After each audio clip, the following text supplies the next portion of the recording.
In this video, I'll demonstrate how to work with the Metasploit framework in Kali Linux. Metasploit is essentially a tool that we can use for penetration testing so that we can perpetrate remote attacks over the network against other hosts. And we do this by using specific exploits that are available within the framework and payloads. Payloads are essentially chunks of code that we can run on a remote system. So the payloads are designed to work together with an exploit. So currently I'm running an mmap scan on a host that I know is running Windows XP. Now the reality is, of course, you'd have to scan the network to see if there was anything that looked vulnerable in the first place before you knew exactly which exploit and payload to use against that host. So what I'm looking for here is port 445. Now, if we take a look at the Windows XP target and run netstat-an, we can see indeed that port 445 is actually open and it's in a listening state. This is a scary problem. We never want this for a machine that's exposed, especially to the internet.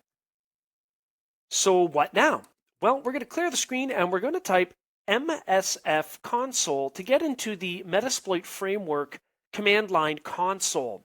This is going to make all of the exploits and payloads that we need to pair together available for us, allowing us also to set some variables like the IP address of the remote host so that we can run the exploit against it.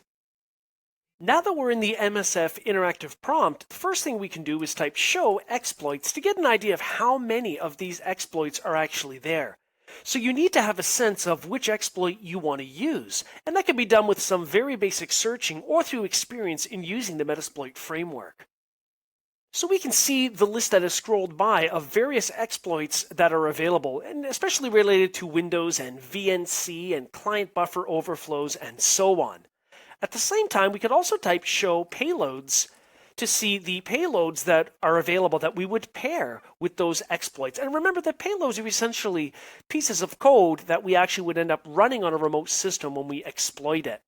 So we have a list here available as well. So what we're going to do in this case is we're going to type use exploits.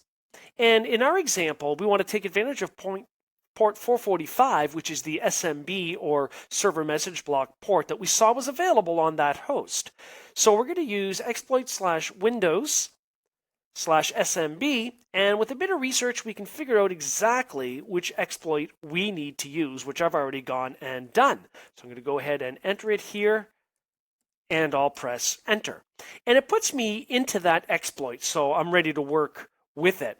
So for that exploit, I'm going to set the remote host variable, our host, to the IP of the target, which in this case is 192.168.1.242. Now I know that because the mmap scan revealed that it had port 445 open.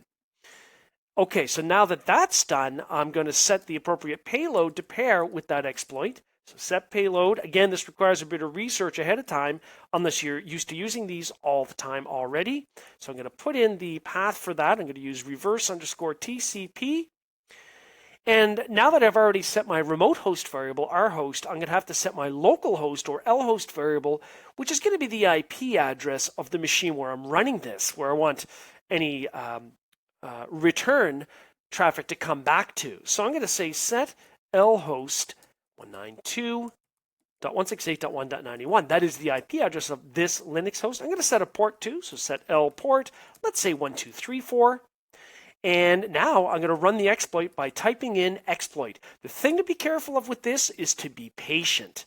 So depending on your network and the type of exploit you're trying to run, it may take longer than you might expect before you get a response back. So just be patient. We're going to go ahead and wait a minute and then see what happens. Okay, so it worked. We can now see it detected that it was a Windows XP machine, and it opened up an interpreter session. So this is good news from the sense of being able to successfully exploit port 445 on that host. So now if I were to type ipconfig, it's actually running on that remote machine. Also, if I were to type shell, it's going to give me a remote Windows shell, even though I'm here in Linux running the Metasploit framework.